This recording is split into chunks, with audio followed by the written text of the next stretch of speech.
सत्ता लोलुपता जी आहे, ती देवेंद्र फडणवीस यांच्या एवढी कोणाहीमध्ये ठासून भरलेली नाही महाराष्ट्रात. मोहम्मद असीम सरोदे तुमचं याच केसमुळे करिअर चालतंय. ज्यांचे नेतेच बोगस डिग्रीवाले आहेत, त्यांना दुसऱ्यांचं शिक्षण नेहमी विचारायचं असतं. काय आहेत उद्धव बाळासाहेब ठाकरे आणि ते या केसला घेऊन किती सिरियस आहेत? आता विश्वास टाकणं ही जर चूक असेल तर त्यांनी ती केलेली आहे. शिवसेना या पक्ष संघटनेमध्ये लोकशाही मार्गाने निवडणुका होतात. कोणताच पक्ष हा लोकशाहीपूर्ण नाही.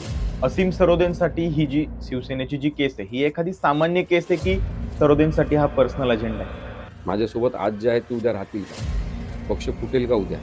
दुपारी फुटेल का पक्ष?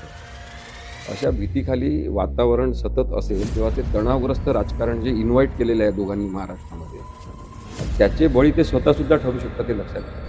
की एकनाथ शिंदेंनी हे स्वतः मान्य केलं. लोकांना वाटत असेल मी पक्ष फोडला, पण महत्त्वाचे कलाकार इथं बसलेले आहेत. त्यांनी हात कोणाकडे दाखवला? देवेंद्र फडणवीस त्यांच्या बाजूला बसले. तसं याच्यामध्ये खलनायक नक्की आहे. तो खलनायक आहे देवेंद्र फडणवीस आणि एकनाथ शिंदे. काय वाटतं तुम्हाला की खरा निकाल कधी लागेल? कायद्याचं राज्य राहिलंच नाही, काय द्यायचं राज्य आलेलं आहे. आणि म्हणून न्याय होणं गरजेचं आहे.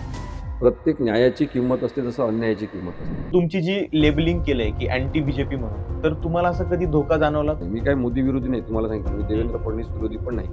मी या प्रवृत्तींच्या विरोधात आहे. उद्धव ठाकरेंच्या ठिकाणी जर एकनाथ शिंदे असते तर? गांधी आणि आंबेडकरांचा हात एकत्र असेल तर कोणतीच ताकद त्या माणसाला रोखू शकते. तुम्हाला माहिती म्हणून सांगतो, माझे वडील तर काँग्रेस विरोधी आंदोलन करताना 9 महिने तिहाड सेंट्रल प्रिझनमध्ये राजकीय बंदी म्हणून होते. हाय हॅलो नमस्कार. कट टू कट पॉडकास्टमध्ये शुभम गोरे मी तुमचं खूप खूप स्वागत करतो. मागच्या काही आठवड्यांमध्ये एक मुद्दा महाराष्ट्रामध्ये सगळ्यात जास्त चर्चेला जातोय. तो मुद्दा म्हणजे शिवसेना नक्की कोणाची? म्हणजे मागचे 3-4 वर्ष झालं हा मुद्दा अजूनही चर्चेमध्येच आहे. न्यायालयामध्ये ते प्रकरण अजूनही चर्चेमध्ये आहे. अजूनही निकाल लागलेला नाहीये. आणि याच सगळ्या प्रकरणावरती शिवसेना उद्धव बाळासाहेब ठाकरे या गटाकडून खिंड लढवणारे ॲडव्होकेट असीम सरोदे सर आज आपल्या स्टुडिओमध्ये आलेले आहेत. सर तुमचं खूप खूप स्वागत आहे आमच्या थँक्यू. पॉडकास्टमध्ये. असीम सरांना तुम्ही बऱ्याच लाईव्ह डिबेट्समध्ये किंवा Facebook लाईव्हमध्ये तुम्ही बघितलं असेलच आणि शिवसेना नक्की कोणाची या विषयावरती ते बऱ्याच वेळा बोलत असतात. पण हा एक वेगळा संघर्ष ते लढतायत, एक वेगळी लढाई ते लढतायत. ती लढाई नेमकी काय आहे आणि याचा निकाल नेमका कधी लागणार आहे? या सगळ्याच विषयाबद्दल आज आपण चर्चा करणार आहोत. तर तुमचं खूप खूप स्वागत आहे आपल्या थँक्यू. पॉडकास्टमध्ये. तर मला सगळ्यात पहिल्यांदा हेच विचारायचं की मी आता तुमचा पॉडकास्ट घ्यायचा आहे म्हणून अगोदर तुमचे व्हिडिओज वगैरे बघत होतो. तर मी जेव्हा कमेंट्स वाचल्या, तेव्हा मला कमेंट्समध्ये तुम्हाला असं म्हटलं गेलं, की शिवसेनेसाठी तुम्ही पनवती आहात किंवा आता आम्ही कालच आमचा कट टू कट वरचा व्हिडिओ टाकला. त्याच्यावरती पण एकाने कमेंट केली, की मोहम्मद असीम सरोदे तुमचं याच केसमुळे करिअर चालतंय किंवा काही जण म्हणतात, की तुम्ही वकीलच नाहीयेत. तुमची नोटरी तरी झाली का बघा. हे अशा बऱ्याच कमेंट येत असतात. तर एक वकील म्हणून आणि एक सामान्य नागरिक म्हणून तुम्हाला काय वाटतं या सगळ्याकडे? तुम्ही कसं बघता? मला काय वाटतं की प्रत्येकाचं काही ना काही ओपिनियन असतं आणि ओपिनियन सुशिक्षित असू शकते किंवा अशिक्षित असू शकते. बरं. आणि ओपिनियन हे अडाणीपणाचं सुद्धा असू हं. तर काही द्वेषपूर्ण सुद्धा असू शकतं. त्यामुळे काय होते की द्वेषपूर्ण बोलणारे जे लोक आहेत, ते कोणत्यातरी एखाद्या राजकीय चष्म्यातून किंवा धर्मांधतेच्या चष्म्यातून पाहतात. आणि तशा लोकांची संख्या 2014 नंतर प्रचंड वाढली.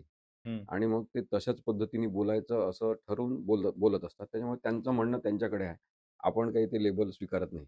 म्हणजे जसं शिव्या कोणी दिल्या असतील, तर त्या आपल्याला नको असतील तर आपण नाही घेत त्या. मी त्या कमेंट वाचत पण नाही बरेचदा. आधी वाचायचो, हं. पण मग खूप नकारात्मकता येते असं माझ्या लक्षात आलं. आणि म्हणून मी त्या कमेंट्सच वाचणं बंद केलं. त्यामुळे जे कोणी असे कमेंट लिहित असतील त्यांना तुमच्या माध्यमातून मी सांगतो मुद्दाम, की ते कमेंट मी वाचतच नाही पहिली गोष्ट. आणि त्यांच्या अज्ञानाचं ते प्रतीक आहे त्या कमेंट म्हणजे. तुम्हाला असं कोणाचा मला स्क्रीनशॉट वगैरे काढून पाठवत नाही? पाठवतात कोणी, हां. कधी माझ्या घरचे लोकं सांगतात, हं. माझा भाऊ सांगतो किंवा कोणी असं लिहिलंय, असं लिहिलंय. तर त्यांचं त्यांच्याजवळ. पण एक महत्त्वाचा मुद्दा मला याच्या निमित्ताने हं. सांगायचा आहे, की नोकरी तरी आहे का? असं विचारतात. हं. कुठून कायद्याचं शिक्षण घेतलंय? असं हां. विचारतात. कायद्याची डिग्री तरी आहे का?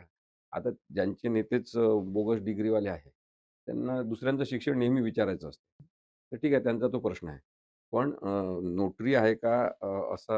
असं काहीतरी गमतीने किंवा उपहासाने विचारणं, याच्यामधून जे अज्ञान दिसते ना, ते मला आपल्याला सांगायचं आहे, की मुळात नोटरीचं काम खूप महत्त्वाचं आहे. मी काही नोटरी नाही. हं. हं. मी नोटरी कधी होणार पण नाही आहे. पण जे नोटरी असतात ते सरकार पुरस्कृत असतात. म्हणजे त्या वेळेसच्या सरकारनी नियुक्त केलेले असतात. म्हणजे 2014 पासून जे कोणते लोकं नोटरी म्हणून काम करत असतील, ते त्या सरकारने नियुक्त केलेले नोटरी असतात. ओके. म्हणजे सरकारने त्यांच्यावर विश्वास टाकलेला असतो, की तुम्ही वेगवेगळे डॉक्युमेंट्स ॲफिडेव्हिट करा. ते प्रतिज्ञापत्र सर्टिफाय करा. काही डॉक्युमेंट्स खरे आहेत याचं सत्यापन करा. हं. अशा पद्धतीने त्यांची जबाबदारी फार मोठी असते. खोट्या कागदांच्या आधारे नोटरी करणं किंवा ते डॉक्युमेंट रजिस्टर करणं हे बेकायदेशीर आहे. मग सरकारने विश्वास टाकलेले लोकं नोटरी असतात. माझ्यावर तर काही सरकारने कोणता विश्वास टाकलेला नाही. त्यामुळे मला नोटरी म्हणण्यात काही अर्थ नाही. हं. पण जेव्हा ते नोटरी म्हणतात किंवा कायद्याचे शिक्षण तरी घेतलं आहे का? कुठून लॉची डिग्री याला कोणी दिली असं म्हणतात. हो. तेव्हा मला हे नेमकेपणाने मात्र लक्षात येते, की आपला मुद्दा बरोबर भिडलेला आहे. बरोबर पोहोचलेला आहे. त्यांना झोंबलेला आहे. हं. त्यामुळे ते तसं म्हणत असतात. तर हे ट्रोलिंग जे आहे ना, ते एक नकारात्मकता आणू शकते. तसंच आपलं उत्साहवर्धक पण असू शकते, हं, की हं. आपण त्याच्याकडे कशा दृष्टीने बघतो. मी त्याच्याकडे आता फार गांभीर्याने बघत नाही. पण आपण शिकतो. म्हणजे आता रामायणामध्ये आपण पाहिलं, की एका धोब्याने तेव्हा सीतेच्या चारित्र्यावर लांछन उडवलं आणि तिला अग्निपरीक्षा द्यायला लावली. हो. तर हे जे सगळे ट्रोलर्स आहेत ना, हे असेच त्यांचं म्हणणं सांगणार आहे. पण त्यातून रामाने काय शिक्षण घेतलं, की अ, चारित्र्याबद्दल तुम्ही शंका घेताना मग आम्ही ती निष्कलंक आहे, आम्ही दाखवून देऊ, सिद्ध करू. हं. तर ती सिद्ध करण्याची जबाबदारी आपली असते. अर्थात तो रामायणाचा दाखला जरी मी दिला असला, तरी तो प्रसंग मला बिलकुल आवडत नाही. कारण की एका कोणाच्यातरी वरून एखाद्या परीक्षा. स्त्रीच्या चारित्र्यावर निर्णय घेणं आणि रामाने ते असं परीक्षा घेणं, हे मला काही तो इतिहासातला प्रसंग मला आवडत नाही. हं. पण उदाहरण म्हणून मी आपल्याला देतोय, की यांच्या अभिव्यक्तीचा दर्जा जो आहे ना, तो सतत खालावत चाललेला आहे. शिवीगाळ करून बोलायचं, आपलं मत शांतपणे सांगितलं पाहिजे. आणि मी आता तुम्ही ट्रोलर्सबद्दल विचारलं म्हणून मी सांगतो, जे कट्टरवादी असतील, हं. म्हणजे ते कट्टरवादी हिंदुत्व मानणारे असो, कट्टरवादी मुस्लिम असो, हां. कट्टरवादी ख्रिश्चन असो, कट्टरवादी बुद्धिस्ट असो, कट्टरवादी जैन असो किंवा कट्टरवादी धर्मांध कोणतेही आणि कट्टरवादी भारतीय जनता पक्षाचे संघाचे समर्थक. हं. त्यांना चांगल्या शब्दात आपण जेव्हा बोलतो तेव्हा त्यांची भंबेरीच उडून जाते. कारण की ते चांगल्या शब्दात प्रतिवादच करू शकतात. जेव्हा समोरचा माणूस म्हणजे ट्रोलर्सचं मी तुम्हाला सांगतो.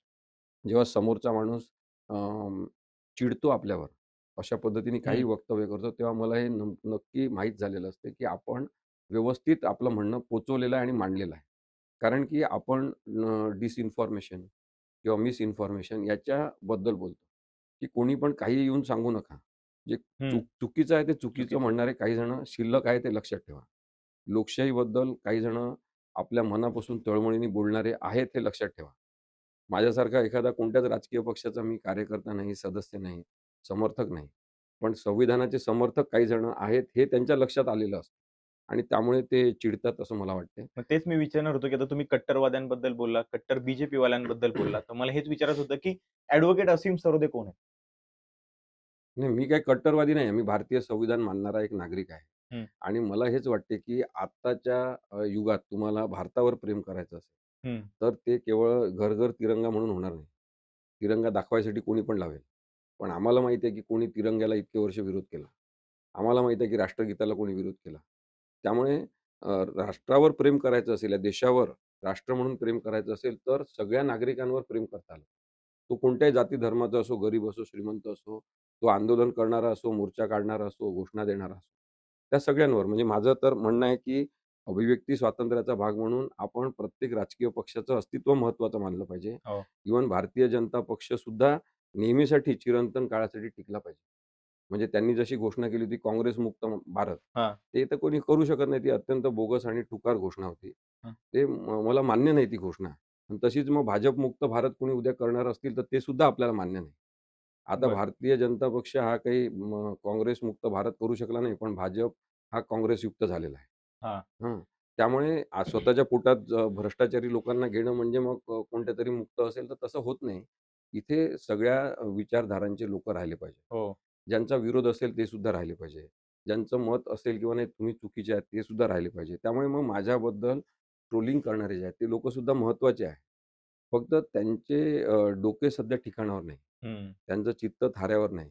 आणि म्हणून मला असं वाटतं, की संविधानाच्या बाजूनी कोणीतरी असेल, त्यांना मान्यता लवकर मिळत नाही. म्हणजे आता हे जे मी पाहतो, हं. तुम्ही प्रश्न विचारला म्हणून सांगतो मी, की प्रत्येक वेळेस आपण जगतो तेव्हा मनावर खोल जखमा होत असतात. या लोकांच्या बोलण्याच्या. म्हणजे मला जाहीर भाषणात भेटतात, मला कोर्टात भेटतात, मला रस्त्यावर भेटतात लोकं. तर आपल्या मनावर जखमा घेऊन आपण जगत असतो. या जखमांचा हिशोब कोण देणार? कोणी केल्या जखमा? म्हणजे माझ्याच भारतीय नागरिकांनी केल्या. माझ्याच भारतातल्या राष्ट्रातल्या लोकांनी केल्या. हं. हं, आणि त्या काही मी खोटं काम केलं म्हणून केल्या का? मी हं. सत्य बोललो म्हणून केल्या. हो. मी संविधानिक सत्य सांगितलं. मी कोणाची बाजू न घेता म्हणजे मी आज उद्धव ठाकरेंच्या बाजूने का आहे? कारण ते संविधानाच्या बाजूने आहे. मी त्यांच्या समोरही सांगितलेलं आहे. जाहीर भाषणात मी सांगितलं उद्धव साहेब स्टेजवर बसलेले असताना, की की ते संविधानाच्या बाजूने आहे म्हणून मी त्यांच्या बाजूने आहे. मी काय त्यांची केस लढवतोय का? मी हं. संविधानाची केस लढवत आहे.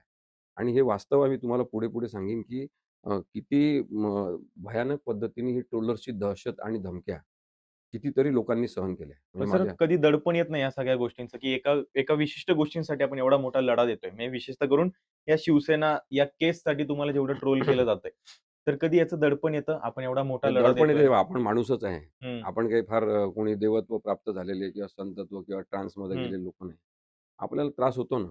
पण तो सुरुवातीला झालेला त्रास जो असतो तेव्हा मग आपण सुविचार आपल्याला आठवतात किंवा जिथे नकारात्मकता वाढत असेल तिथे राहू नये.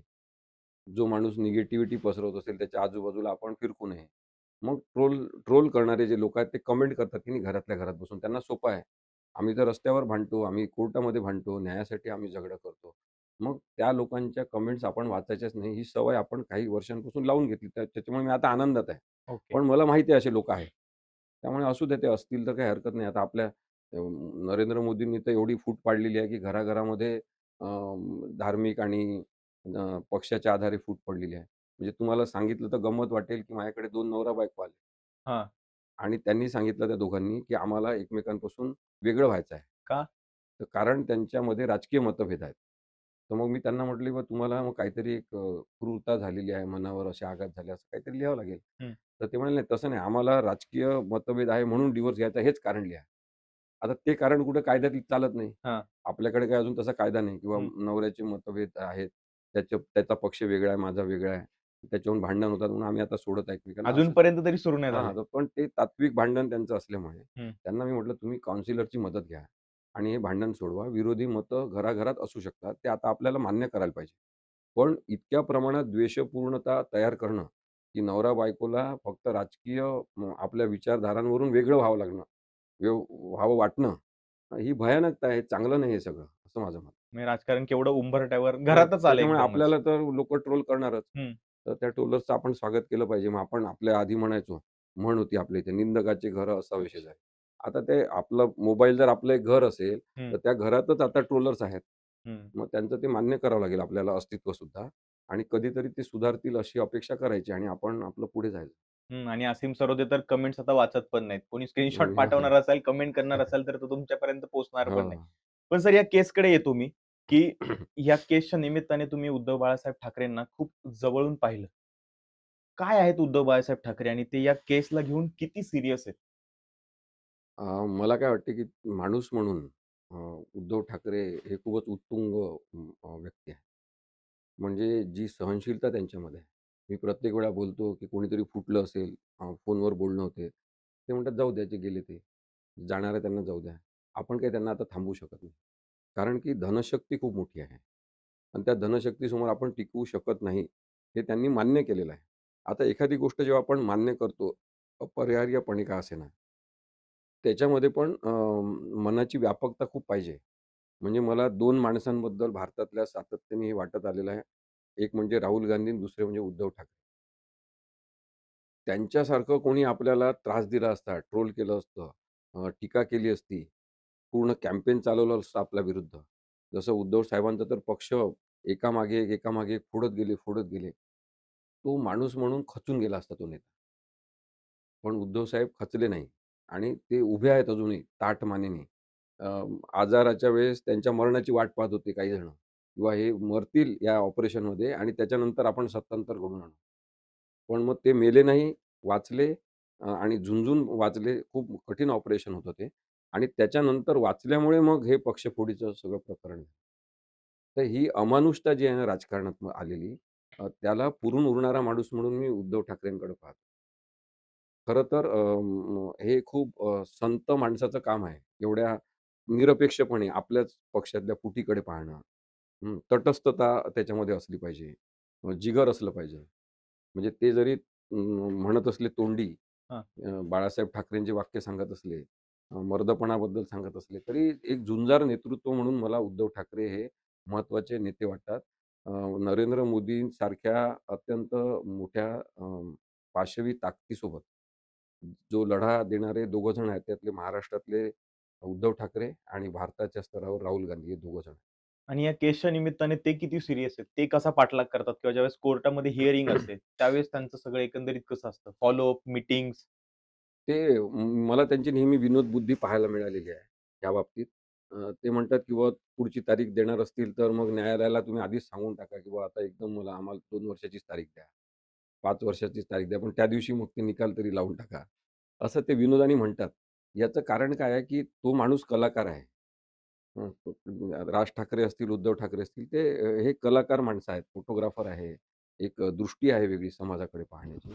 त्याच्यामुळे त्यांच्यामध्ये तो स्वतःवरच्या संकटाला सुद्धा विनोदबुद्धीने हलकं करण्याची एक एक ताकद आहे त्यांच्यामध्ये. मला वाटतं तो खूप मोठेपणा आहे. प्रत्येक तारखेच्या नंतर ते 2-3, 4 जणांना फोन करतात, विचारतात कोर्टात काय झालं? म्हणजे हं. जसं खासदार अनिल देसाई आहे, संजय राऊत आहे. कधी हां. मला विचारतात आणि ती माहिती घेतात किंवा काय-काय झालं. आदल्या दिवशी फोनवरून बोलतात बरेचदा तेव्हासुद्धा किंवा हे आता मांडून टाका सगळं, हे सांगून टाका, संपवा विषय, असं सांगतात. आता हे सगळं सुरू असताना तारखांचं प्रकरण, की तारखा, तारखा, पुढच्या तारखा.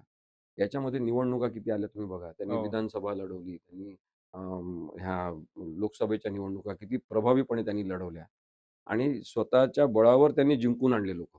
म्हणजे जे लोकं सुरुवातीला म्हणायचे, की बाळासाहेब ठाकरेंचा करिश्मा असल्यामुळे आले, त्यांना हां. त्यांनी 2014 पासून सातत्याने उत्तर दिलं आहे. बाळासाहेब ठाकरे 2012 मध्ये गेले हं. आणि 2014च्या निवडणुकांमध्ये थोडाफार त्यांच्या नावाचा चांगला परिणाम झाला असेल असं समजू.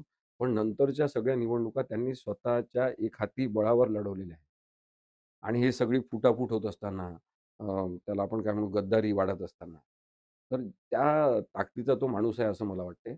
आणि म्हणजे राजकारणामध्ये कदाचित ते संधी साधून असल्यामुळे ते अनफिट आहेत आत्ताच्या राजकारणामध्ये. राजकारणासाठीच अनफिट आहेत. राजकारणासाठी ते अनफिट आहेत माणूस म्हणून चांगले असल्यामुळे. कारण की या राजकारणाने आता डिमांड केलेला आहे निर्दयीपणा. या राजकारणामध्ये अमानुषपणा पाहिजे. या राजकारणामध्ये हिशोबीपणा पाहिजे. या राजकारणामध्ये केवळ स्वार्थ आपला पुढे नेणारे पाहिजे. तसे ते नाही आहेत असं माझं म्हणणं आहे. आणि म्हणून त्या दृष्टीने ते अनफिट ठरतात. पण पुढचं राजकारण हे अशाच लोकांचं राहणार आहे. त्यामुळे उद्धव ठाकरे राजकारणात आहेत. राहुल गांधी राजकारणात आहेत. हे आपल्यासाठी लोकशाही आणि संविधानासाठी एक आशादायक बाब आहे असं मला वाटतं. भारतीय जनता पक्षाने एकनाथ शिंदेंना आपल्या नादी लावून त्यांच्यामधला जो एक अ, अ, हे होता महत्वाकांक्षीपणा हां. आणि तो महत्वाकांक्षीपणा त्यांचा दाबण्यात आला असं ते जेव्हा लक्षात आलं, की मुख्यमंत्री उद्धव ठाकरे झाले अचानक. हं. आणि शरद पवार साहेबांनी सांगितलं, अजित पवार यांनी पण विरोध केला, अनेक ज्येष्ठ नेत्यांनी विरोध केला. त्यांना मुख्यमंत्री व्हायचं नव्हतं, एकनाथ शिंदेंनाच करायचं होतं. हां. पण पण एकनाथ शिंदेंना करायचं होतं हे जाहीर सुद्धा त्यांनी अंतर्गत केलं होतं. एकनाथ शिंदेंकडे प्रोटोकॉल सुद्धा सगळा घरी लावलेला होता. सगळे पोलीस-बिलीस सगळा बंदोबस्त झाला, की हे मुख्यमंत्री होणार. पण शरद पवार साहेबांनी त्यांना सांगितलं, की नाही तुमच्यासारखाच माणूस पाहिजे मुख्यमंत्री म्हणून. तुम्ही मुख्यमंत्री व्हा. कारण अजितदादांनी विरोध केलेला होता, की आम्ही आमच्यापेक्षा ज्युनियर असलेल्या आणि तशा प्रकारची राजकीय कुवत नसलेल्या माणसाच्या अधिपत्याखाली काम करणार. एकनाथ हो. शिंदेंबाबत. एकनाथ शिंदेंबाबत आणि अनेकांनी तसा आक्षेप घेतला. तो त्यांनी शरद पवार साहेबांनी पोहोचवला त्यांच्याकडे आणि त्यांना सांगितलं, "नाही तुम्हीच मुख्यमंत्री व्हायला पाहिजे. एवढ्या सगळ्या लोकांना सांभाळणं हे तुमच्या मागे जो एक औरा आहे त्याच्यामुळे शक्य आहे." बरं. आणि म्हणून ते मुख्यमंत्री झाले. आणि मुख्यमंत्री झाल्यावर पण एक महत्त्वाचं यांचं मोठेपण तुम्ही लक्षात घ्या. आत्तापर्यंत भारताच्या इतिहासात तसं उदाहरण नसेल. मी पहिल्यांदा तुम्हाला ही गोष्ट सांगतोय, की एकमेव व्यक्ती आहे उद्धव ठाकरे, ज्यांनी स्वतःकडे केवळ विधी आणि न्याय मंत्रालय ठेवलं. सगळे महत्त्वाचे खाते आपल्या सहकाऱ्यांकडे दिले. म्हणजे अनेक जणांनी तेव्हा हे सुद्धा सांगितलं, की एकनाथ शिंदेकडे नगर विकास मंत्रालय देऊ नका. पण त्यांनी दिलं. कारण की त्यांनी प्रत्येकावर विश्वास टाकला. आता विश्वास टाकणं ही जर चूक असेल, तर त्यांनी ती केलेली आहे. मग त्या विश्वासाने राजकारण करायचं, असं जर मनात असेल चांगुलपणा, हं. तर त्यांनी ती चूक केलेली आहे. त्यांनी ते राजकारण ओळखलं नाही. आणि मग भारतीय जनता पक्षाने ते हेरलं, की हा माणूस नाराज झालाय. मुख्यमंत्री होता राहिला. मग त्याला त्यांनी हवा देणं सुरू केलं, की तुला आम्ही मुख्यमंत्री करू. पण ही मोडस ऑपरेंडी सर बऱ्याच म्हणजे ह्याच पक्षासाठी नाही, असं ही कित्येक वेळा राजकारणात वापरलीच झालेली आहे जाते ना, ना. पण आता याच्यामध्ये पहा, ज्या पद्धतीने पक्षात फूट पाडली ना, ती हं, महत्त्वाची आहे. आता दुसरी गोष्ट काय आहे, की एकनाथ शिंदेंनी स्वतः मान्य केलं विधानसभेत भाषण करताना, की सगळे लोकांना वाटत असेल मी पक्ष फोडला, हं, पण महत्त्वाचे कलाकार इथं बसलेले आहेत. आणि त्यांनी हात कोणाकडे दाखवला? देवेंद्र फडणवीस त्यांच्या बाजूला बसलेले. हं, सभागृहामध्ये आणि सांगितलं, की लोकं सगळे झोपलेले असायचे आणि मी पहाटे रात्रीच्याच वेळेस ते हुडी घालून वगैरे जायचो, त्यांच्याकडे भेटायचो हं. आणि उजेड व्हायच्या आधी घरी परत यायचो. मग इथे ते आपल्याला आठवलं पाहिजे अभंग, की अंधारात होते पाप, उजेडात पुण्य. हे आहे की नाही? हो. मग तुम्ही कशासाठी रात्री भेटले? कारण की अनेक महिने हे सुरू होतं पक्षफोडीचं षडयंत्र आणि ते तुम्ही राबवलं. मग एकदा तर त्यांनी राजीनामा दिला एकनाथ शिंदेंनी किंवा मला राहायचं नाही, माझी इथे घुसमट होत आहे वगैरे. हं. तर उद्धव साहेबांनी तेव्हा भर कार्यक्रमात ते झालेलं आहे. त्याचा त्याचा व्हिडिओ पण आहे. त्याच्या डोळ्यात पाणी वगैरे आणलं त्यांनी एकनाथ शिंदेंनी. तेव्हा उद्धव साहेब म्हणाले, की असं करू नका, आपण सगळं व्यवस्थित करू शॉर्ट. आणि त्यांनी तो राजीनामा मागे घेतला. मग आता माझं काय म्हणणं आहे, की तुम्हाला मुख्यमंत्री होण्यासाठी म्हणून सत्ताकांक्षा जी अति तुमच्या महत्त्वाकांक्षा आहेत राजकीय, त्या पूर्ण करण्यासाठी तुम्ही जेव्हा पक्ष फोडता आणि मग त्याला नाव देता, कधी म्हणता हिंदुत्व सोडलं म्हणून, कधी म्हणता बाळासाहेब ठाकरेंचे विचार सोडले म्हणून. मी काही पक्षाचा प्रवक्ता नाही शिवसेनेच्या. हो. पण एक राजकीय समज हं, असलेला व्यक्ती म्हणून, जे माझ्यासमोर आलेलं आहे, कधी-कधी तुमच्यापेक्षा जवळून ते माझ्यासमोर आलेलं आहे. तर मी ते पाहिलेलं आहे हे सगळं. म्हणून मी तुम्हाला सांगतो, की हे कारणच नाही की उद्धव साहेब वेळ देत नव्हते किंवा त्यांनी कोणती विचारधारा सोडली. उलट त्यांनी शिवसेनेमध्ये व्यापकता आणली, जो तुम्ही मगाशी प्रश्न विचारला, की बाळासाहेबांचा झुंजारपणा आणि प्रबोधनकार ठाकरेंचा वैचारिकपणा त्यांनी हं, पक्षामध्ये आणून पक्षाची नवीन जडण-घडण आत्ताच्या काळानुसार करण्याचा प्रयत्न केला. तेव्हा काय झालं, की जे गुंडशक्तीच्याच सहाय्याने आत्तापर्यंत वाढलेले आहे, हं, त्या प्रवृत्ती पक्षातल्या दुखावल्या. हं, त्यांना वाटलं बा आता यांनी नवीनच पद्धत आणलेली आहे. लोकशाहीकरणच सुरू केलेलं आहे सगळं. तर ज्यांना आदेशाखालीच जगण्याची सवय होती, त्यांचं लोकशाहीकरण सुरू झाल्यावर त्यांना तो त्रास व्हायला लागला, की आपण फोडाफोडी करणाराच पक्ष हं. आहे. आपण असंच वागायला पाहिजे. हे सत्ता असताना कसं वागायचं असते, याच्याबद्दलचं भान आणण्याचा प्रयत्न जो केला ना उद्धव साहेबांनी, तो पण त्यांना मान्य झाला. ते पर्यावरणप्रेमी मुख्यमंत्री म्हणून आपण त्यांच्याकडे हं. पाहिलं ना, तर तुमच्या लक्षात येईल, की हे मोठ्या-मोठ्या राजकीय लोकांनी मान्य केलेलं आहे, की जे खूप मोठे म्हणजे पैशाच्या दृष्टीने मोठे असलेले प्रोजेक्ट, ते सुद्धा त्यांनी लाल रेष मारून त्याच्यावर रिमार्क देऊन थांबवले, की नाही याची पूर्ण शहनिशा करा, त्याशिवाय सुरू होणार नाही प्रोजेक्ट. म्हणजे हा आपला लिंकचा प्रोजेक्ट कोणता? मिसिंग लिंकचा. मिसिंग लिंकचा. याच्यासारखे अनेक प्रोजेक्ट, मेट्रोचे अनेक हे स्टेशन्स त्यांनी रिडिफाईन करायला लावले, रिअलाईन करायला लावले. तर काय होते, की केवळ हे विकासाचे प्रोजेक्ट म्हणजे पैसे खाण्याचं कुरण आहे. कमिशनवर जगण्यासाठी आपल्याला बरं आहे. असाच विचार जे मर्यादित करतात ना, त्यांना त्रास व्हायला लागला उद्धव साहेबांना. हा सुद्धा एक मुद्दा महत्त्वाचा बरं. पण आता तुम्ही आपण आहे. मगाशी लोकशाहीबद्दल बोललो. एक मग माझा असा प्रश्न आहे, की शिवसेना या पक्ष संघटनेमध्ये लोकशाही मार्गाने निवडणुका होतात. कोणताच पक्ष हा लोकशाहीपूर्ण नाही. हं, कोणताच पक्ष नाही. विनाकारण आपण त्याच्याबद्दल भ्रमात राहू नये कोणीच. किंवा शिवसेना असा पक्ष आहे तो फार कोणत्याच पक्षात लोकशाही अशी नाही आहे. सगळं ठरवून केलं जाते किंवा हं, यांना पुन्हा अध्यक्ष करायचं आहे, ज्यांनी अनुमोदन करायचं आहे, त्यांनी नाव सुचवायचं आहे, सगळं ठरलेलं असतं. ते भारतीय जनता पक्षामध्ये सुद्धा आहे, ते काँग्रेसमध्ये सुद्धा आहे, ते शिवसेनेमध्ये सुद्धा आहे, सगळ्याच पक्षांमध्ये आहे. पण विनाकारण एक चेहरा घेऊन जगायचं असते राजकारणात, तेव्हा मग सांगतात, की यांच्या ह्याच्यात हुकुमशाही आहे, यांच्या ह्याच्यात घराणेशाही आहे. असे हं. आरोप केले जातात. हो, हो. ते दिखाऊ आरोप आहेत. माझ्या दृष्टीने हे गैरलागू मुद्दे आता झालेले आहेत. भारतीय जनता पक्षामध्ये आता जेवढे लोकं घराणेशाही मानणारे आणि घराणेशाहीतून आलेले आहेत, हं, विखे पाटलांपासून सगळे, हं. ते सगळे तुम्ही यादी करा. तुम्हाला खूप मोठी यादी भारतभराची दिसेल, की सगळे घराणेशाही असलेले लोकं तर भाजपमध्ये आता आहेत. त्यामुळे तो मुद्दा अगदी. नाही आहे. हे गैरलागू मुद्दे झालेले आहेत. हे आपल्याला वेळोवेळी निवडणुकांच्या वेळेस प्रोजेक्शन म्हणून आणतात आपल्यासमोर आणि आपला भ्रम तयार करतात किंवा आमचा पक्ष फार चांगला आहे. ते भारतीय जनता पक्ष पण काही पार्टी विथ डिफरन्स वगैरे काही नाही आहे. ते ओके. सगळे भ्रष्टाचारांचं कुरण आहे. म्हणजे तुम्ही पाहिलं ना आता ईडी पहा, सीबीआय पहा, इन्कम टॅक्सचे रेट्स पहा. सगळ्यांमध्ये काय आहे, की भारतीय जनता पक्षात या आणि तुम्ही सुखी राहा. हं. जोपर्यंत तुम्ही राहत नाही तुम्हाला सैरा-वैरा करून सोडतात. बरोबर. ते तुम्हाला ती एक रील तुम्ही पाहिली असेल, की त्या किराणा दुकानामध्ये ते ईडीचे लोकं जातात रेड मारायला. तर तो सांगतो, "भाई साहब मैंने कल ही भाजप में प्रवेश किया है." "डोंट वरी सॉरी हमारी गलती हो गई." हां, म्हणजे हे काय आहे मग आता हे जे जोक जेव्हा लोकं करतात ना असे, हं. हे आत्ताच्या जनरेशनचे मुलं पण जोक करायला लागले आहेत.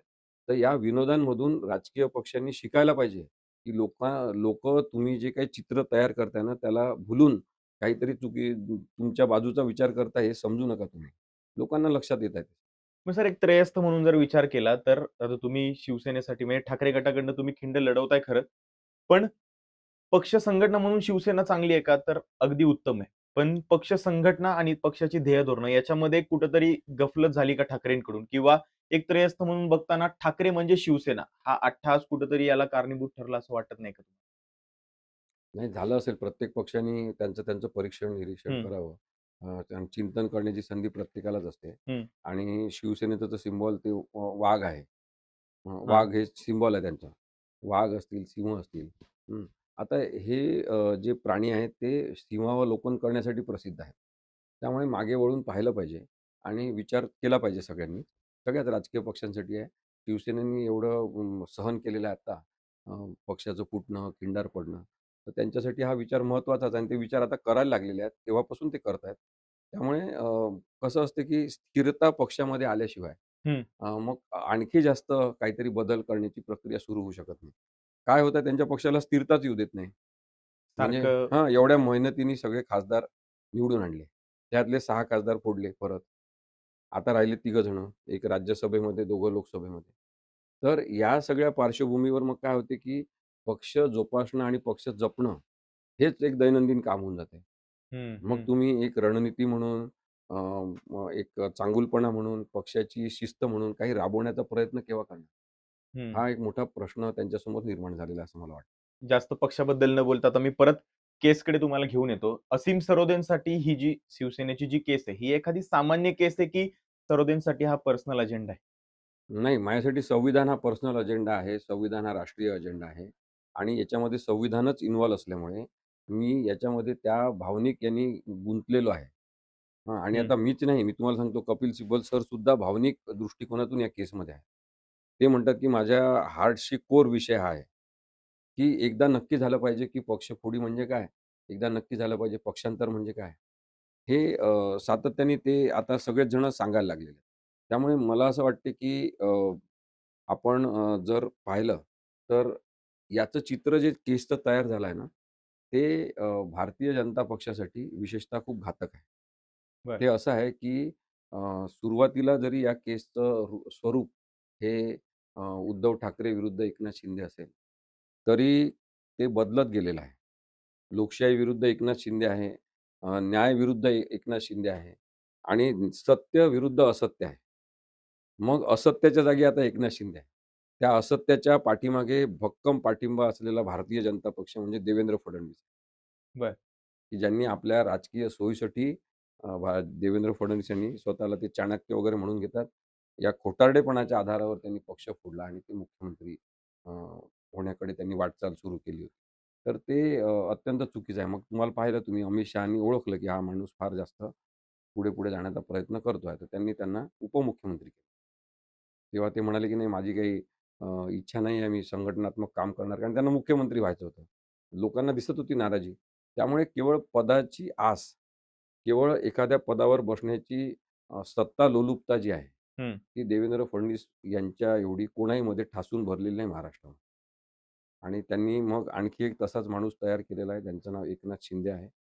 आणि एकमेकांवरच ते उलटतील असं माझं नक्की मत आहे. ते सगळे सत्ता असल्यामुळे एकत्र आलेले आहेत. ते पैशासाठी एकत्र आलेले लोकं आहेत. ते फुटायला काही वेळ लागत नाही. एकदा हा निकाल आला ना, हां. की तुम्ही बघा, की एकनाथ शिंदेसाठी मार्ग काय राहतात उपलब्ध. एक तर भारतीय जनता पक्षामध्ये प्रवेश करणं किंवा हो. तृणमूल काँग्रेसचे पक्ष फोडल्यावर जसं एक त्यांनी कुठून तरी शोधून काढला एक पक्ष, तसा कोणतातरी पडीक पक्ष शोधणं, त्याच्यामध्ये प्रवेश करणं आणि तो पक्ष आपलासा करणं. हं. हे राहतील. आता अमित शहांची अशी इच्छा कदाचित आहे. म्हणजे आता एकनाथ शिंदेच्या पक्षाचं स्वरूप हेच आहे, की अमित शहांचा महाराष्ट्रातील पक्ष हे स्वरूप आहे त्याचं. बरं. हं. अगदी, अगदी. हां. त्यामुळे एकनाथ शिंदेंना त्यांना मुख्यमंत्री करायचं असेल, तर ते भारतीय जनता पक्षामध्ये त्यांना घेतील आणि काही जे त्याच्यातले उर्वरित आहे, म्हणजे जसे ते कोण संजय गायकवाड आहे किंवा हां. बाकी तशा दर्जाचे लोक आहेत, त्यांना कोणी घेणार नाही भारतीय जनता पक्षामध्ये. काही लोकांना ते घेतील आणि मग त्यांना घेऊन ते मुख्यमंत्री करतील आणि देवेंद्र फडणवीस यांना केंद्रामध्ये. केंद्रामध्ये पाठवून एखादा केंद्रीय मंत्री करतील. आता सगळ्यांना भारतातल्या, जगातल्या लोकांना माहीत आहे, की केंद्र सरकारमध्ये केंद्रीय मंत्री म्हणजे काहीच काम करावं लागत नाही. सगळे कामं मोदीच करतात. कारण का ते 18 तास काम करतात. तर तुम्ही मगाशी कपिल सिब्बल सरांचं नाव घेतलं. म्हणजे आम्हाला हे माहिती आहे, की कपिल सर फक्त त्या 1-2 तासांसाठी सुप्रीम कोर्टासमोर उभे असतात.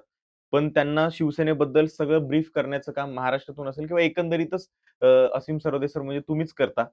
तर काय आहे कपिल सिब्बल सरांसोबत काम करण्याचा अनुभव आणि कसे काम करतात? नाही का, हे बघा, एक पहिली गोष्ट म्हणजे ती जी वकिलांची टीम आहे, त्याच्यामध्ये साधारणतः 8 ते 10 जण आहेत. जे कपिल सिब्बल सरांसोबत काम करतात. आणि जेव्हा ब्रीफिंगची मीटिंग असते तेव्हा त्या सगळ्यांनाच ते बोलवतात. हं, आणि कधी आदित्य ठाकरे साहेब, कधी उद्धव ठाकरे साहेब, कधी संजय राऊत साहेब हे फोनवरून त्यांच्याशी बोलतात. आणि त्याच्यानंतर त्यांना केस सगळी माहिती असते. त्यांना काही माहिती नाही म्हणून ते ब्रीफिंग करायचं असं नाही. एक अ, तशी तसा प्रघात आहे, की आधी सगळं त्यांना आठवण करून द्यायचं वगैरे असं. हं. पण कपिल सिब्बल सरांना मीच एकटा ब्रीफ करतो किंवा मीच मीच करतो असं काही नाही. तर ते सगळेजण करतात. म्हणजे आमचे मित्र आहेत ILS लॉ कॉलेजमधले ॲडव्होकेट देवदत्त कामत. ते जास्त क्लोजली त्यांच्यासोबत काम करतात. सगळेच जण मिळून करतात. तर माझा काही खूप महत्त्वाचा रोल आहे असं माझं म्हणणं नाही. कारण त्यांना स्वतःला केस माहिती आहे. म्हणजे मी मुद्दाम काही मुद्दे सरांच्या बद्दलचे लिहिले. हां. ते तुम्हाला मी मुद्दाम सांगतो, की त्यांना आहे ना केस इतरांपेक्षा जास्त माहीत असते. म्हणजे आपल्याला असं वाटते किंवा कोणालाही वाटत आहे की आपण सांगतो त्यांना. पण हं. त्यांना केस इतरांपेक्षा जास्त माहिती असते. आणि कागदपत्रांचं वाचन आणि छाननी सुरुवातीलाच ते इतक्या चांगल्या पद्धतीने करतात, की त्यांना प्रत्येक गोष्ट माहीत होऊन कोणते कायदेशीर प्रश्न निर्माण होणार आहेत. न्यायाधीशांच्या मनात कोणती शंका निर्माण होणार आहे. ते कोणते प्रश्न विचारणार आहेत. अ, विरोधी पक्ष जो असेल आपल्या ह्याच्यातला केसमधला, मग त्यांचं ताकदवान मुद्दे काही आहेत का? त्यांच्या कमजोरी कोणत्या आहेत? हं. हे सगळं ते केस पहिल्यांदाच वाचतात तेव्हा ते डिफाईन करतात व्यवस्थित. आणि एक मल्टी डायमेन्शनल आर्ग्युमेंट हा नेहमीच कपिल सिब्बल सरांचा ताकदीचा मुद्दा राहिला. बरं. ते त्या विषयाला अशी व्यापकता देतात, की त्याला कोणी डिनाय करू शकत नाही. म्हणजे तुम्हाला अगदी परवाचं उदाहरण सांगतो, की त्यांनी आर्ग्युमेंट करत असं सगळ्या गोष्टी समजून सांगत असताना त्यांनी न्यायाधीशांना म्हटलं, की हा प्रश्न काही एका पक्षाचा नाही. हा प्रश्न काही दुसऱ्या पक्षाचा नाही. एकनाथ शिंदे मुख्यमंत्री झाले त्याचा नाही.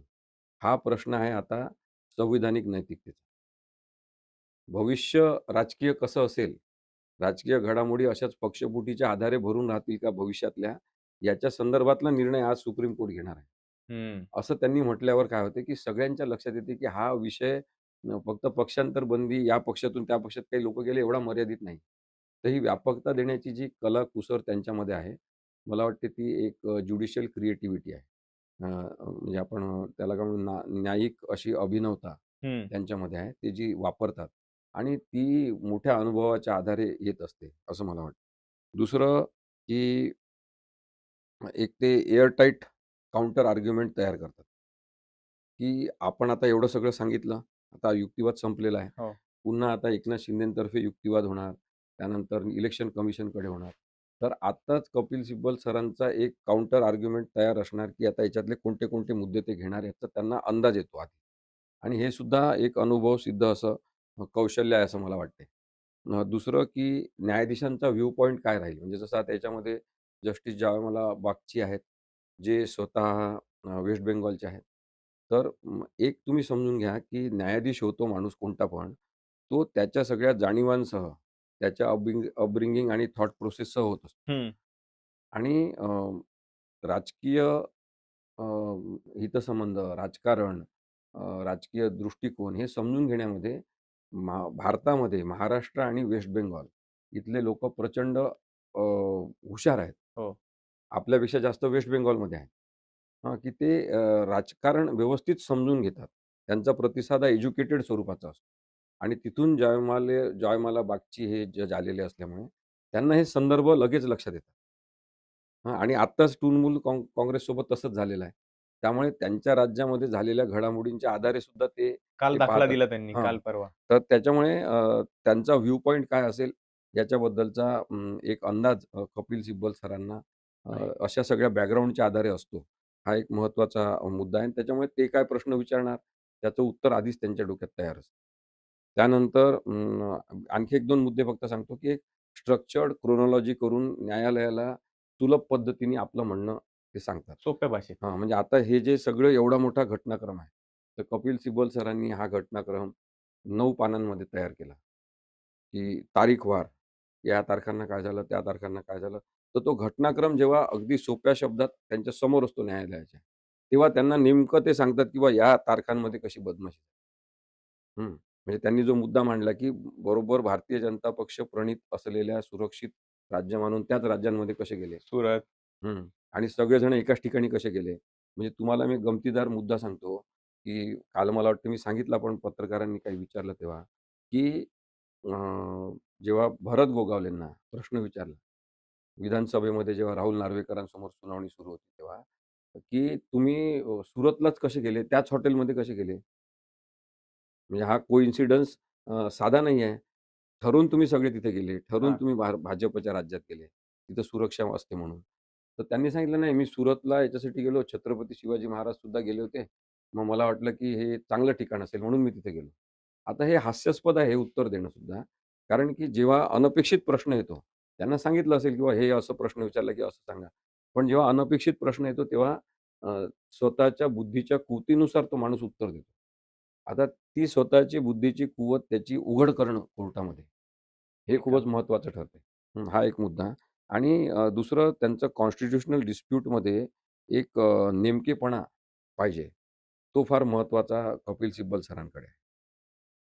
त्याच्यातून एक विस्डम त्यांच्यामध्ये आला. म्हणजे आता विस्डम म्हणजे आपण त्याला म्हणू न्यायिक शहाणपण, हं. Judicial wisdom. तर ज्युडिशियल विस्डम हा न्यायिक शहाणपण हा वेगळा मुद्दा आणि न्यायिक हुशारी हा वेगळा मुद्दा. ज्यांचं खोटं असते ना, असत्य असते, त्या माणसांना खूप आर्ग्युमेंट करावं लागतं. कपिल सिब्बल सरांना विचारलं, "किती वेळ लागेल?" तर त्यांनी सांगितलं, "1-1.5 तासात मी आर्ग्युमेंट कंप्लीट करतो."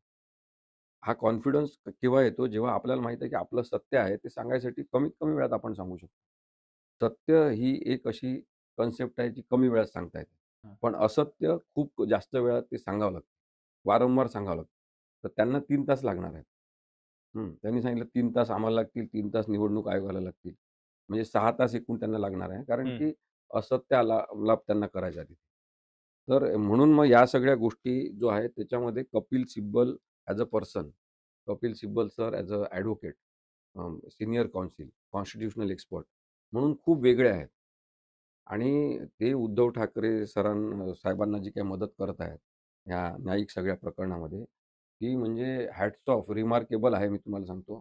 जेव्हा हा निकाल लागेल आणि त्याच्यामध्ये या सगळ्या गोष्टींची त्यांनी सांगितलेल्या नोंद घेतली जाईल ना, तर हा एक हिस्टॉरिकल हा निर्णय असणार आणि हा निर्णय जर विरुद्ध झाला, तरी हा हिस्टॉरिकल असणार. कारण की असत्य समजून घेऊन त्या असत्याची बाजू घेणारा निर्णय म्हणून त्याची ख्याती एक होणार त्या वेगळी ख्याती. निर्णयाची.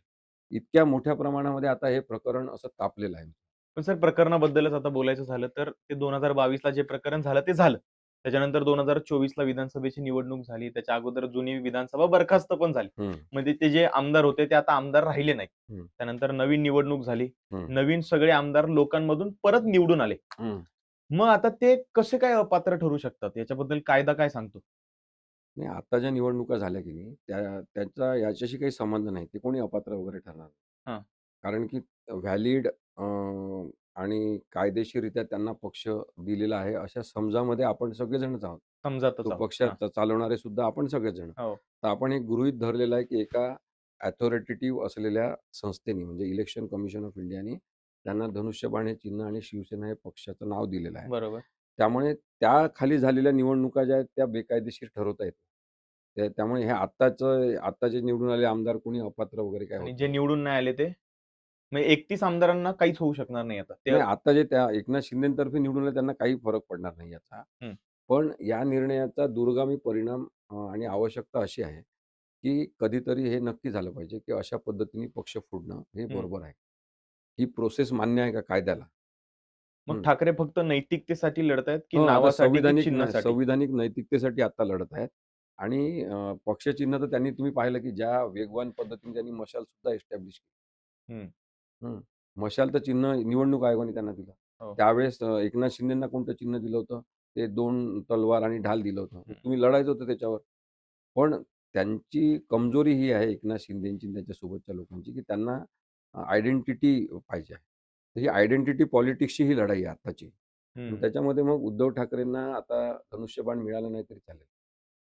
पण आत्तापर्यंत जे झालेलं होतं, सगळ्या निवडणुकांच्या संदर्भात जेव्हा सत्ता संघर्ष झाला आणि वाद झाले, तेव्हा ते निवडणूक पक्षचिन्ह निवडणूक आयोगाने गोठवलेलं आहे. मग आत्ता जशी वेगळी कोणती परिस्थिती होती तुम्हाला, की तुम्ही ते त्यांना चिन्ह दिलं? का नाही गोठवलं? नाही गोठवलं कारण की अमित शहा आणि मोदींनी त्यांना सांगितलं. त्याच्यामुळेच आत्ता कपिल सिब्बल सरांनी विषय जो कोर्टामध्ये मांडला, की it is issue related to institutional integrity. हं. ही एक संविधानिक नैतिकता आणि आपल्या लोकशाही यंत्रणा शुद्ध, प्रामाणिक आहेत का याच्याबद्दलचा हा प्रश्न आहे. आणि म्हणून ती व्यापकता त्यांनी जी आणलेली आहे ना, ती न्यायाधीशांनाही लक्षात आली आहे, भारतातल्या सगळ्या लोकांना. त्या दिवशी सुप्रीम कोर्टात होती एवढी गर्दी. त्या सगळ्या गर्दीतल्या सगळ्या वकिलांना हे माहीत झालेलं आहे, की उद्धव ठाकरेंची बाजू बरोबर.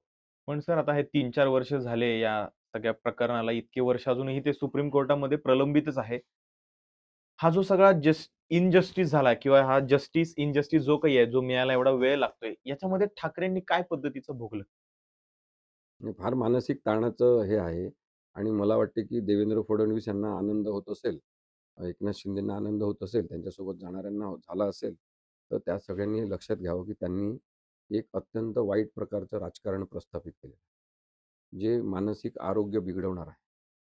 या सगळ्या राजकीय लोकांचं मानसिक स्वास्थ्य बिघडवणार आहे. कधीतरी मेंटल डिसऑर्डरचे प्रश्न यांचे तयार होतील.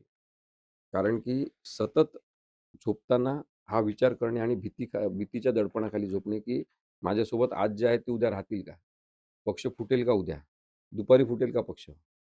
अशा भीतीखाली वातावरण सतत असेल, तेव्हा ते तणावग्रस्त राजकारण जे इन्व्हाईट केलेलं आहे दोघांनी महाराष्ट्रामध्ये, त्याचे बळी ते स्वतःसुद्धा ठरू शकतात हे लक्षात घ्या. त्यामुळे पक्षीय स्थिरता, राजकीय पक्षाची स्थिरता असली पाहिजे, राजकारणामध्ये स्थिरता असली पाहिजे. याच्यासाठी 1985 मध्ये राजीव गांधींनी हा कायदा आणला होता. जो पक्षांतर बंदी पक्षांतर. कायदा आहे. मग कोणाला पक्ष सोडायचा असेल तर काय करायचं? कुणाला ते मान्य नसेल तर काय करायचं? त्यांनी तो पक्ष सोडून द्यायचा, राजीनामा द्यायचा आमदारकीचा, खासदारकीचा आणि पुन्हा निवडणूक लढवायची. हा मार्ग आहेच. हो. पण सातत्याने भीतीच्या दडपणाखाली कुणी जगायचं हे बरोबर नाही. आता सतत काय म्हणतात, 2/3 बहुमताने आम्ही गेलो, हो. 2/3 बहुमत. आता एकनाथ शिंदेच्या बाबतीत तर 2/3 बहुमताने ते गेलेच नाही. आधी 16 जण गेले होते. त्यानंतर पुढचे काहीतरी 11 जण गेले. नंतर आणखी काही जण गुवाहाटीला गेले. असं करून ते 40 जण झाले. म्हणजे इकडे अलिबाबा, तिकडे 40 चोर. असं झालं ते. हां. आता हे जे 40 जण झाले असं ते म्हणतात. तर ते 2/3 नव्हते. पण 2/3 चा नियमच लागू नाहीये. म्हणजे आत्ता जे 6 खासदार फुटून गेले ना, त्याला सुद्धा 2/3 चा नियम लागू नाहीये. कायदा ज्यांना माहिती आहे त्यांना हे व्यवस्थित माहीत आहे, की 2003 मध्ये सुधारणा या पक्षांतर बंदी कायद्यात करण्यात आली आणि त्या कलम 3 मध्ये जिथे स्प्लिटचा उल्लेख होता, की 2/3 बहुमताने कोणी गेले, हां. तर त्यांना अपात्र ठरवता येणार नाही. हं. तो 2003 मध्ये तो कायदा, ते कलम रद्द करण्यात आलेला आहे. बरं. त्यामुळे 2/3चा संबंध फक्त कुठे येतो, की मला जर माझा संपूर्ण राजकीय पक्ष तुमच्या राजकीय पक्षामध्ये विलीन करायचा असेल, तर तेवढी माझ्या संमती. पक्षातल्या 2/3 लोकांची संमती पाहिजे, की या पक्षामध्ये आपल्याला विलीन व्हायचं.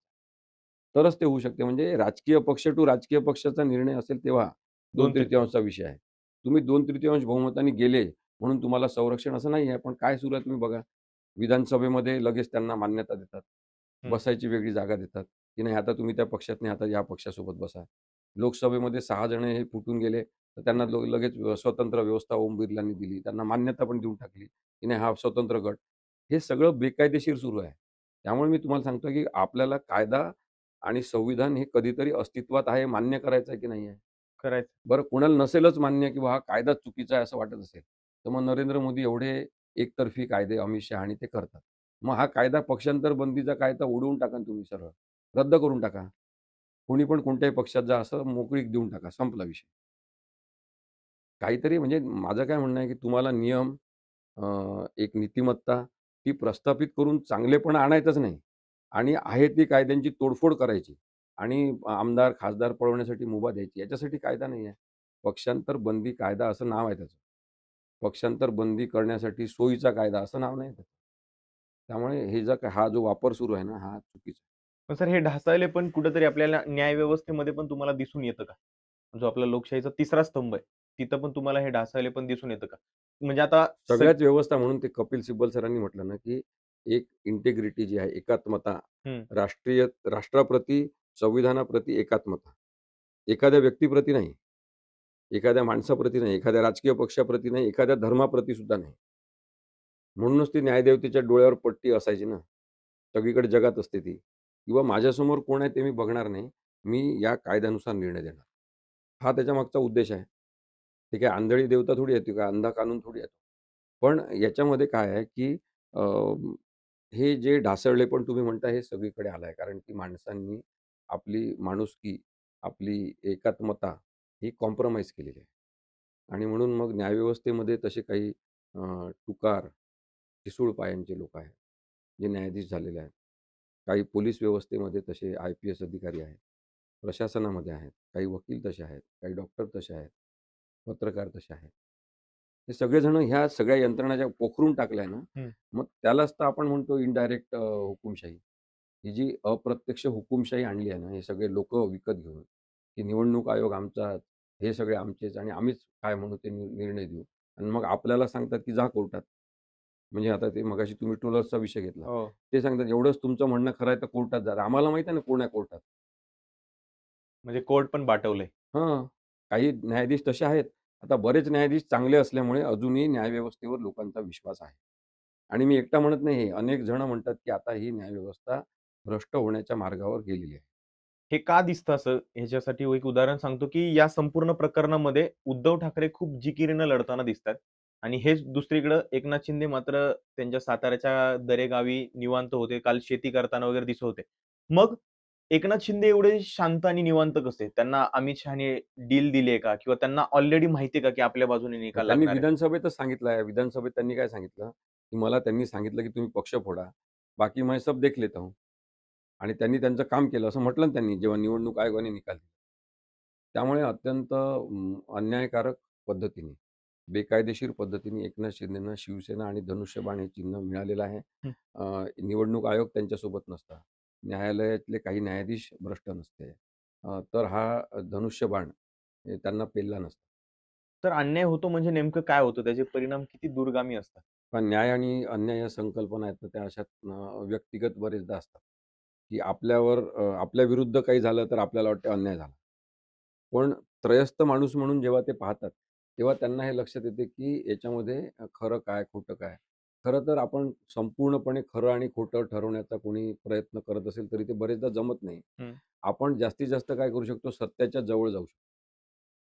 सत्याच्या जास्तीत जास्त जवळ जाण्याचा प्रयत्न करू शकतो. पण हेच सत्य आहे असं कोणी सांगू शकत नाही बरेचदा. आणि तशी परिस्थिती ही अनेक केसेसमध्ये येते. पण या केसमध्ये म्हणजे उद्धव ठाकरे विरुद्ध एकनाथ शिंदे या केसमध्ये असत्य हे क्लिअर आहे आणि सत्य क्लिअर आहे. जसं हिंदी सिनेमामध्ये विलन क्लिअर असतो.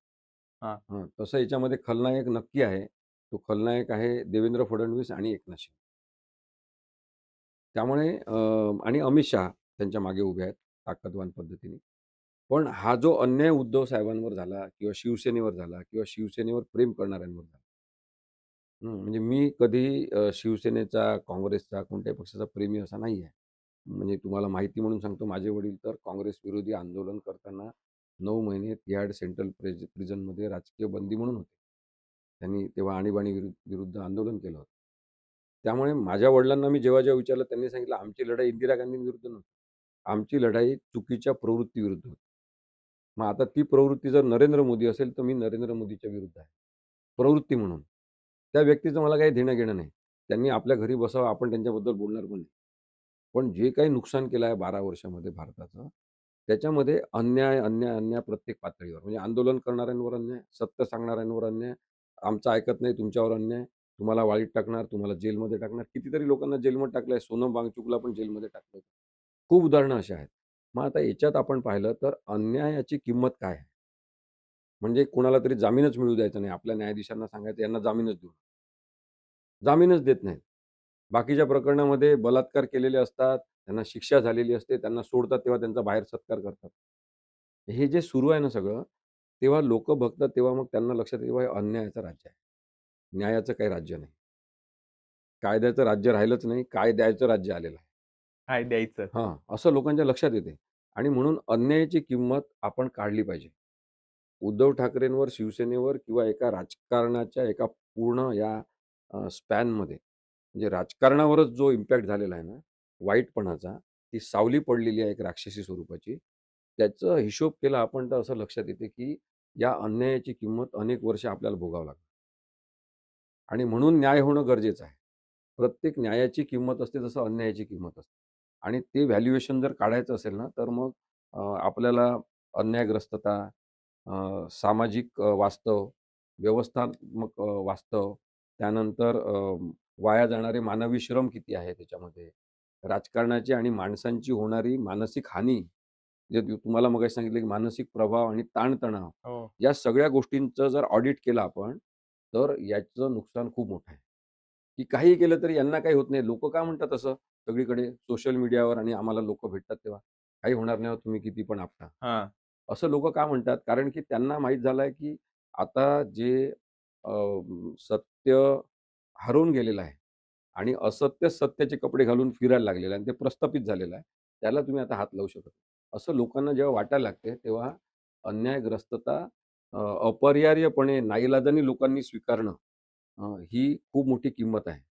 याच्यामध्ये मग लोकं काय करतात किंवा या न्यायालयांकडे जायचं नाही न्याय मागण्यासाठी. हं. पोलिसांकडे जायचं नाही अन्यायाविरुद्ध. ते आपल्यालाच मारतील. असं वाटणं हे लोकशाहीसाठी घातक आहे. आणि म्हणून मला असं वाटतं, की अ, हा निर्णय झाला पाहिजे चांगल्या पद्धतीने आणि एकदाचा हिशोब झाला पाहिजे सगळ्यांच्या दुष्कर्माचा. हे जे यांनी देवेंद्र फडणवीस यांनी दुष्कर्माचं राजकारण आणलंय ना इथे, हां. विषारीपणा पेरलेला आहे सगळा. तो अत्यंत वाईट आहे. त्यांना पंतप्रधान होऊ द्या, मुख्यमंत्री अनेक वर्ष राहू द्या. म्हणजे काय त्यांना चिरंजीवीपणा असेल तर त्यांनी सतत राहावं, पण हे राजकारण बंद करावं म्हणा त्यांना. कधीतरी. आणि सर चांगलं नाही आहे. आणि शेवटी जे आता आम्ही ऐकून कंटाळलोय मागचे 3-4 वर्ष, की शिवसेना नक्की कोणाची? आज लागणार निकाल. ह्या हेडलाईन ऐकून आम्हाला तर वीट आलाय. काय वाटतं तुम्हाला, की खरा निकाल कधी लागेल? मला असं वाटते, की आता ज्या वेगाने हे सुरू आहे कदाचित त्या कॉकरोच जनता पक्षाच्या आंदोलनाचा हा परिणाम असेल. कारण की कॉकरोच ह्या शब्दाला जन्म देणारे ते सरन्यायाधीश आहेत सूर्यकांत. हो. आणि त्यांच्यावर जे आता उलटलं आहे सगळं, त्यांच्या लक्षात आलं आता आपली इमेज सुधारण्यासाठी या अशा केसेसमध्ये निकाल द्यायला पाहिजे. म्हणजे तुम्हाला आठवत असेल तारीख पे तारीख पे तारीख, हो. कुछ नहीं मिलता जनाब असं म्हणून तो हात आपटतो सनी देओल. सनी देओल. तो आता लोकांचा रोष आहे. आणि म्हणून मला असं वाटतं, की याच्यामध्ये निर्णय आता होईल. एकनाथ शिंदेची बाजू मांडली जाईल, निवडणूक आयोगाची मांडली जाईल. परत कपिल सिब्बल जर काही असेल तर काउंटर आर्ग्युमेंट करतील आणि साधारणतः दिवाळीच्या आधी निकाल लागेल असं मला वाटतं. आणि हा निकाल फक्त शिवसेनेसाठी नसेल, तर हा येणाऱ्या संपूर्ण राजकारणासाठी एक पण मी जसं माईलस्टोन तुम्हाला ठरेल. सांगितलं ना, सत्य विरुद्ध असत्य अशी लढाई झाली आहे. लोकशाही विरुद्ध एकनाथ शिंदे, लोकशाही विरुद्ध देवेंद्र फडणवीस, संविधान विरुद्ध देवेंद्र हं. फडणवीस असं लढाईचं स्वरूप झालं आहे. आणि त्यामुळे याचा निकाल हा दूरगामी परिणाम करणारा महाराष्ट्राच्या राजकारणावर, हं. समाजकारणावर आणि याच्यानंतर कोणी असं करायला धजावणार नाही अशा प्रकारची शिकवण देणारा हा निर्णय आहे. तर आता एकंदरीत सगळ्या बोलण्यावरून तुम्ही प्रत्येक वेळेस असं भासवतंय, की तुम्ही मोदी विरोधी किंवा भाजप विरोधी आहात. तर ज्या वेळेस नेहमी मोदी विरोधात बोललं जातं, त्या हं, पत्रकारांना, त्या लोकांना प्रेशराईज केलं जातं, त्यांना दाबलं जातं. तर तुमची जी लेबलिंग केलंय, की अँटी बीजेपी म्हणून, तर तुम्हाला असं कधी धोका जाणवला? तुम्हाला अशी कधी भीती दाखवली गेली? आणि आता पहा माझा फोन माझ्यासोबत असतो. तो माझा फोन आहे का? तो माझ्या खिशात असतो म्हणून माझा फोन आहे. हां, पण सतत सर्व्हिलन्स आहे. सतत कोणीतरी तो ऐकतोय फोन कदाचित. हां. आमचे नावं एल-सी-बीकडे म्हणजे लोकल क्राईम ब्रँचकडे, नंतर आय-बीकडे, त्यानंतर सी-आय-डीकडे, सगळ्यांकडे त्यांनी देऊन ठेवलेले आहे. की हे यांच्याकडे लक्ष ठेवा. तर माझं काय म्हणणं आहे, असं सर्व्हिलन्स तुम्हाला स्वतःच्या नागरिकांवर करावं लागतं. हे किती तुमच्यासाठी काय म्हणतात त्याला हीनपणा आहे तो, की तुम्ही अशा प्रकारच्या राजकारणावर उभे आहात. ज्याच्यामध्ये तुम्हाला अ, विरोध करणाऱ्या लोकांचा आवाजच ऐकायचा नाही. मी काही मोदी विरोधी नाही. तुम्हाला सांगितलं मी हं. देवेंद्र फडणवीस विरोधी पण नाही. मी या प्रवृत्तींच्या विरोधात आहे. उद्या जर कोणताही राजकीय पक्ष आला आणि त्यांनी अशीच प्रवृत्ती पुन्हा प्रभावी करण्याचा प्रयत्न केला, तर त्यांच्या विरुद्ध पण मी राहीन. हे मी तुम्हाला आत्ताच सांगतो. मी काही कोणत्या राजकीय पक्षाचा घटक नाही. त्यामुळे मला लोकं म्हणतात का विरोधी भूमिका घेतात. हो. अ, तर मला आहे ना न्याय आणि संविधान यांचा स्वतंत्र आवाज बनून राहायचा आहे आणि ते मी ठरवलेलं आहे आधीपासून. त्याच्यामध्ये माझं जेवढं आयुष्य असेल तेवढं मी ते करत राहीन संविधानासाठी. कारण माझ्यासाठी भारतावर प्रेम करणं म्हणजे इथल्या नद्यांवर, पर्यावरणावर, इथल्या व्यवस्थेवर, इथल्या लोकांवर, झोपडपट्टीतल्या माणसांवर, हिंदूंवर, मुसलमानांवर, शीखांवर, सगळ्यांवर प्रेम करणं आहे. आणि ते सगळं प्रेम आपलं प्रेम व्यक्त करण्यासाठी खूप जण आहे. म्हणून तर मी अनेक लोकांना सांगतो, आमच्या मित्रांना सांगतो, कॉलेजमधल्या मुलांना सांगतो, "अरे प्रेम करण्यासाठी कितीतरी लोकं आहे. आई-वडिलांवर प्रेम करा, बहिणीवर प्रेम करा, एखाद्या मैत्रिणीवर प्रेम करा, एखाद्या मैत्रिणी मित्रावर प्रेम करा. नरेंद्र मोदीवर प्रेम करायचं हे काय? देवेंद्र फडणवीसवर प्रेम करायचं हे काय? कोणत्याच राजकीय माणसावर प्रेम करू नका. प्रेम करण्यासाठी खूप गोष्टी आहेत, चांगल्या गोष्टी आहेत. तुम्हाला चांगला अनुभव येईल त्याच्यामधून. आता ते मोदी कपडे कसे घालायचे ते शिकवत होते का? तर जेन झीशी जेन्झी. कनेक्ट व्हायचं म्हणून काय असं काही पण धंदे केले तर असं नाही चालत ना. तुमच्या मनामध्ये व्यापकता असली पाहिजे. हे मुलं तुम्हाला वाटतात की काय वाचन नाही, काही नाही. पेपर वाचत नाही, वृत्तपत्र वाचणं यांनी सोडून दिलं. हातात कधी पुस्तक दिसत नाही. पण त्यांची अंडरस्टँडिंग तुम्ही बघा ना. एखाद्या विषयावर 4 ओळीमध्ये जेव्हा प्रभावीपणे कोणीतरी काही वक्तव्य करू शकतो किंवा टीका करू शकतो, तेव्हा त्यांचं कौशल्य तुम्ही लक्षात घ्या, त्यांची समज लक्षात घ्या. ती तर तुम्हाला लक्षात घ्यायची नाही. पहिले म्हणतात आंदोलक आहेत ते पाकिस्तानी आहेत, आंदोलक आहेत ते दहशतवादी आहेत. मग म्हणतात, "नाही, नाही, तुम्ही दहशतवादी नाही. हे विरोध करण्याचं प्रत्येकाला स्वातंत्र्य आहे." असा दोगलेपणा नाही चालत ना. म्हणून मग माझी भूमिका ही विरोधाची नाही आहे. तर माझी भूमिका संविधानिक मूल्याच्या समर्थनाची आहे. जो संविधानाच्या बाजूने असेल त्यांच्या बाजूने आपण राहणार. उद्धव ठाकरेंच्या ठिकाणी जर एकनाथ शिंदे असते तर? मग त्यांची भूमिका आपण घेतली असती, त्यांची बाजू घेतली असती. त्यांनी संविधानिक एक दिवस जगून दाखवावं. एक दिवस त्यांनी जगून दाखवावं संविधानिक. ते नाही जगू शकत आहे कारण की आता त्यांच्यामधली ती कॅपॅसिटी काढून घेतलेली आहे. ही जी आपली एक पात्रता असते ना, क्षमता, हं. ती संविधानिक वागायची, कायदेशीर वागायची क्षमता काढून घेतलेली आहे. नरेंद्र मोदींच्या समोरचं तुम्ही पहा बरं ते काय असतं ते टेलिप्रॉम्प्टर, टेलिप्रॉम्प्टर. ते काढून घ्या बरं, बोलतीच बंद होते त्यांची. कारण की त्यांनी स्वतःची क्षमता नष्ट करून टाकलेली आहे, स्वतःचा विचार स्वतः करण्याची. इतरांनी लिहून द्या, ते मी वाचणार. ते बंद पडले की "ता पापा कैसे आप सुनाई दे रहा है क्या?" असं काहीतरी म्हणतात. त्यामुळे स्वतःच्या विचारांसाठीचं जे वास्तव आहे, अभ्यास आहे, चिंतन आहे, मनन आहे, ते सगळं पाहिजे. तुमच्या डोक्यात सतत षडयंत्र असेल, तर तुम्ही चांगले विचार केव्हा करणार? म्हणून माझं म्हणणं आहे, ते बॅकअप माइंडला आपल्या आपण साठा करून ठेवत असतो चांगल्या गोष्टींचा. त्या चांगल्या गोष्टींचा साठा आपल्या बॅकअप माइंडला असलेले राजकीय लोकं आपल्याला पाहिजे. आपल्याला रात्री ॲक्चुअली सगळेजण झोपतात, तेव्हा झोपणारे नेते पाहिजे. की नैसर्गिकरित्या झोपून गेलं पाहिजे छानपणे. कशासाठी 18 तास वगैरे काम करतात? आता 12 वर्ष आम्ही पाहिलं नका करून 18 तास काम. झोपा त्याच्यापेक्षा तुम्ही. म्हणजे निदान शांतता राहील भारतामध्ये थोडी. तर ह्या सगळ्या गोष्टी ज्या आहेत ना, त्या मला जास्त महत्त्वाच्या वाटतात, की माणसं राजकारणात पाहिजे. 24 तास राजकारणाचा विचार करणारे अमानुष आपल्याला नको आता ह्याच्यामध्ये. मग सर कोण पंतप्रधान म्हणून हवंय तुम्हाला? आत्ता तरी मला वाटते राहुल गांधी चांगले आहेत. राहुल गांधी चांगले आहेत. दयाळू आहे, सहनशील आहे. हं. लोकांची भाषा जाणणारे आहेत. आंतरराष्ट्रीय पातळीवर आपलं चांगलं मत मांडणारे आहेत. मी त्यांचं आधीपासून राहुल गांधींना सगळ्यात पहिले 2013 मध्ये भेटलो बंगलोरला. 100 जणांना त्यांनी भारतातल्या बोलावलं. तेव्हापासून मी त्यांच्याशी आता प्रत्यक्ष 3 वेळा भेटलेलो आहे. एकदा तर स्टेज शेअर केलेला आहे बाजूला बसून त्यांच्या नागपूरला, संविधान सभेमध्ये. तर मला अत्यंत सेन्सिबल अभ्यासपूर्ण माणूस वाटला. की एवढी पडझड स्वतःच्या घरातली आजी, चिंधड्या झालेले वडील, हे सगळे पाहूनही विषारीपणा येऊ द्यायचा नाही. आणि हे सगळं जे काही त्यांच्या विरुद्ध मोहीम करोडो रुपयाची चालवून सोशल मीडियावरून चालवलं सगळं विषारी हे अभियान, त्याच्यातून पण विषारीपणा घ्यायचा नाही. म्हणजे मला वाटतं की तो माणूस फारच वेगळा आहे. आणि तसा माणूस पाहिजे जो सर्वसमावेशक आहे, भारताचा विचार करणारा आहे.